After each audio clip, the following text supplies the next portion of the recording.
In this video, we're going to look at rational expressions. First of all, rational implies a quotient, so rational numbers are fractions. So when we have rational expressions, they are actually quotients of polynomials. Here are some examples of rational expressions. Essentially, they are fractions made out of polynomials. So we can do all sorts of things with these rational expressions. In particular, we can do anything we did with rational numbers, aka fractions, like simplifying, multiplying, dividing, adding, and subtracting. In this video, we'll cover simplifying, multiplying, and dividing. However, before we proceed to looking at how to simplify our fractions, we want to take a look at what the difference is between just regular fractions and rational expressions. So in rational expressions, we have polynomials. So this means that our x could be replaced with some number, and we need to consider the domain of these expressions. So if you treated each one of these as a fraction, as a function, then what possible x values could go in? Well, we know that fractions can have anything here, any number here, but they cannot divide by 0. So essentially, our denominators cannot equal 0, and therefore, in this case, x cannot equal 0. In this case, 5 minus x cannot equal 0. But what makes that true? Well, that's when x is 5. So x cannot equal 5 in this rational expression. What about this one? Well, x minus 3 cannot equal 0, so x cannot equal 3. And so on. Now this one here has nothing under it, so that's fine. It's just a 1. And there's no variable to put a potential 0 into. But this one here I skipped because this one's a little more difficult to figure out. So essentially, in order to figure out when x cubed minus 9x does not equal to 0, is the same question as if it does equal 0. And the way we would solve that is we would factor first. So we can take out an x, and we're left with x squared minus 9. And then that also factors as x minus 3 and x plus 3. So this tells us that x cannot equal 0 from this factor, 3 from the next factor, or negative 3 from the last factor. So we need to take into consideration the various aspects of domain that are giving restrictions. So we always need to consider our domain. So let's move on to simplifying, multiplying, and dividing. But before we do that, let's take a look at what we would do with regular fractions. So say you had 2 over 6. Well, you could say that's the same as 2 over 2 times 3. So now, if we have it in factored form, you'll notice that we can then see what the common factor is. So 2 is a common factor for the numerator and the denominator, so we can divide both numerator and denominator by 2, resulting in 1 over 1, resulting in 1 over 3. So that's how we simplify. So in order to simplify, we could consider it as factoring in order to figure out what the common factor is. What about multiplying fractions? What did we do for that? So say we had 4 over 6 times 3 over 5. Well, we would often just simplify first. Well, 4 over 6 could be simplified divided by 2. The 3 and the 6 could also be simplified. But we could also see this as 4 being 2 times 2. And this multiplication means we're going to multiply everything across on the top. So we'll have 2 times 2 times 3. And here we'll have 2 times 3 times 5. Notice I'm breaking them down into their prime factors. So completely factored so that I can see all the possible factors I could potentially eliminate. So here we could divide both numerator and denominator by 2. And we can eliminate the 3 as well because we're dividing numerator and denominator by 3. This leaves us with whatever's on top and whatever's on the bottom, which is 2 over 5 in this case. So you'll notice that it's really important to factor first. What about dividing? Well, what if we had 4/6 divided by 3/5? What did we need to do first? Well, if you remember from previous knowledge, we turn it into a multiplication statement and multiply by the reciprocal of the second fraction.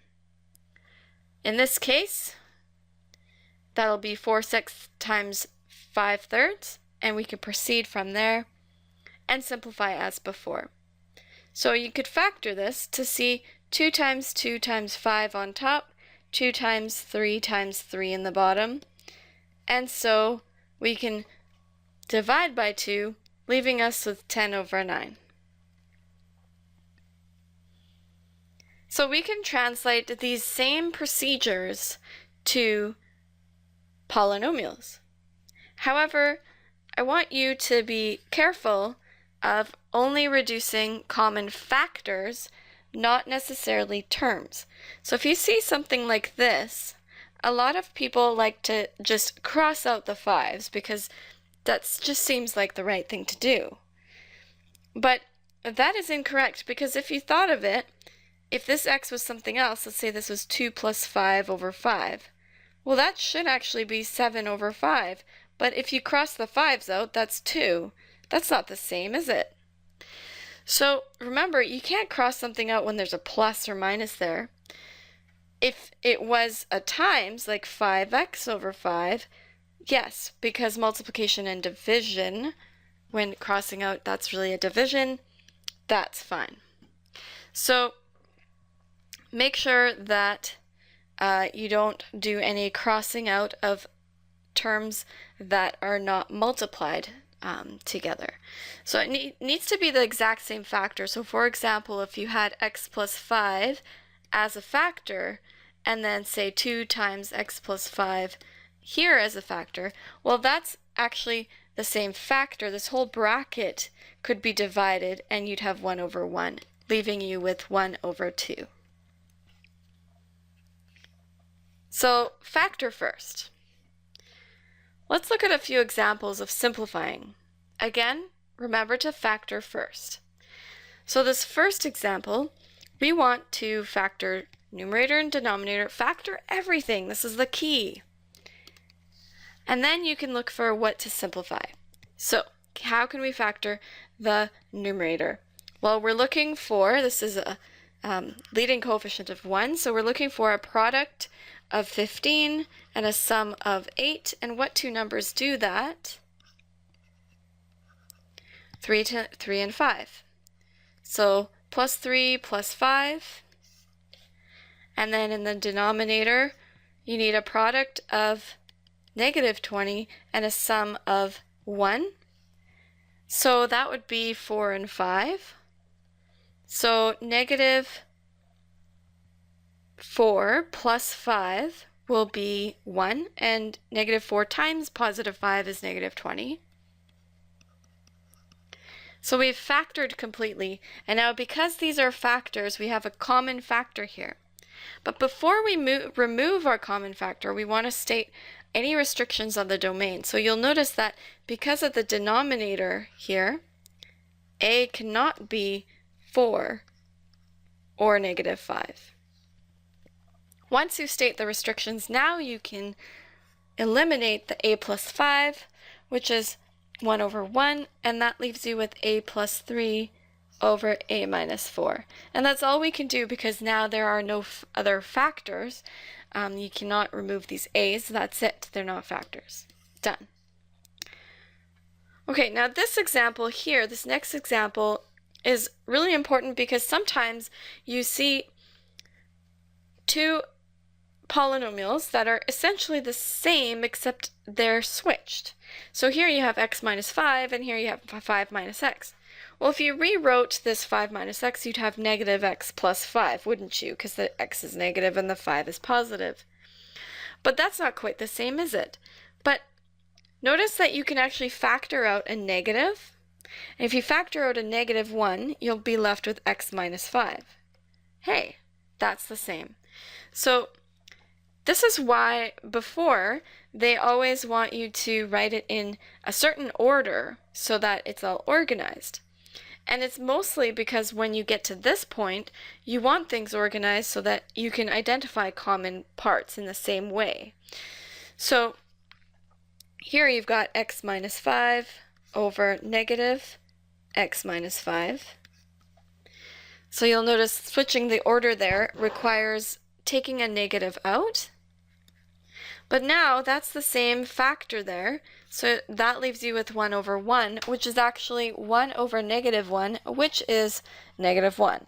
Remember, a negative can go either in the numerator or in the denominator or in the middle. It doesn't matter as long as it's one negative.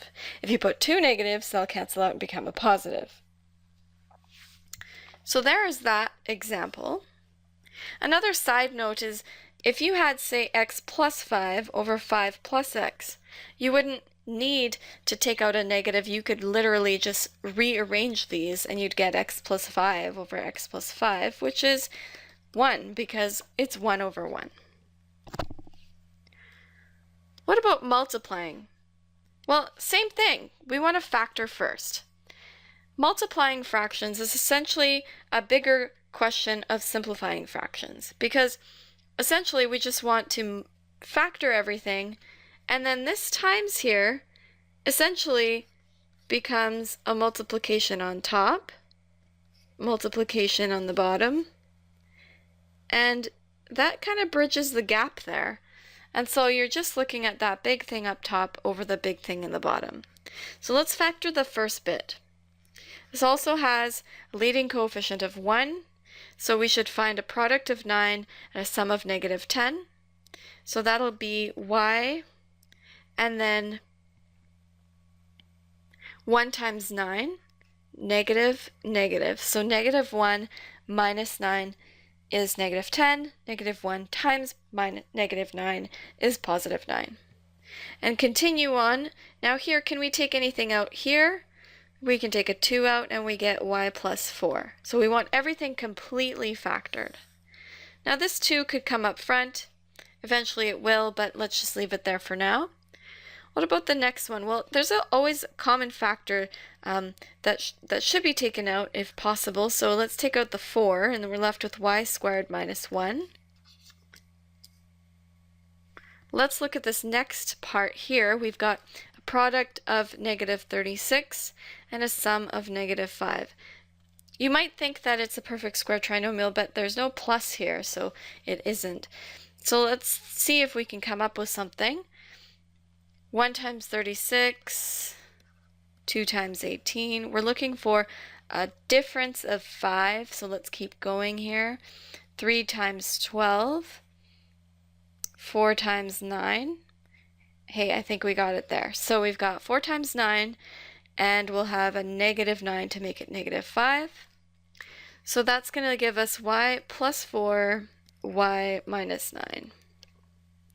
Now we still didn't completely factor that bit, so that bit is going to become a y minus 1 and a y plus 1.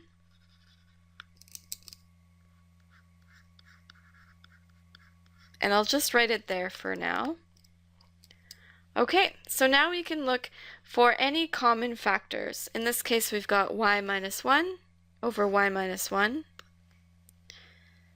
y plus 4 and y plus 4. Hey, and look at that, y minus 9 and y minus 9. So we're just left with the 2 over the 4, which also simplifies to be 1 over 2. So we're left with 1/2. Isn't that much nicer than this beast over here? All right, and let's try a dividing example. So what do you have to do for dividing? Well, first convert to multiplication. So don't forget to convert it to multiplication, right? You don't want to start simplifying before you make it into multiplication. So you just want to reverse the order here. and then we can do what we did with the other question. So,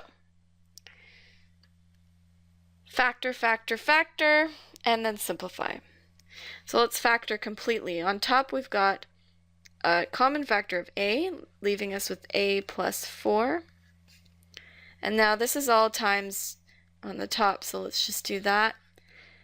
And we're looking for a product of negative 20 and a sum of 1. So 4 and 5 have a difference of 1. And we'd want to have a positive 5 and a negative 4. And I think that works there. Now here we don't have a common factor, but we have a difference of squares. And here, last one, it's also a plus 3, a plus 5. And now we can look for any common factors. So a plus 4 is a common factor, a plus 5, a minus 4. So we've got a over a plus 3.